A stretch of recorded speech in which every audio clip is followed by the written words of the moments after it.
Bizə müraciət edib 14 nöqtə barədəki 14 nöqtə açılışına gəlir və 14 nöqtə açılışında biz müayinə zamanı gördük ki, xanımda 4 nöqtə tamamilə bloklanıb və hətta bundan depressiyaya düşüb.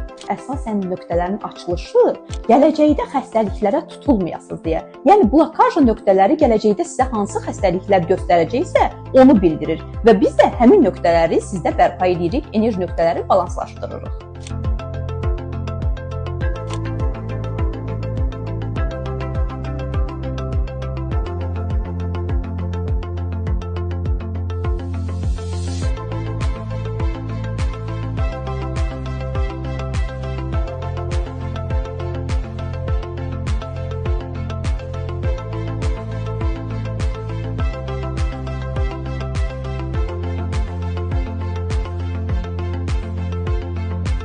Mən 14 nöqtə açılışı prosesində oldum və bura gələndə özümü çox hiss edirdim və Natiqə xanım proses zamanı hər dəfə sinəmdəki bu nöqtəyə toxunanda və alnımdakı bu nöqtəyə toxunanda o pozitiv enerjinin necə gəldiyini hiss elədim və əvvəlki o bərbad halımdan, depressiyalı halımdan azad oldum və buna görə də Natiqə xanıma təşəkkür edirəm.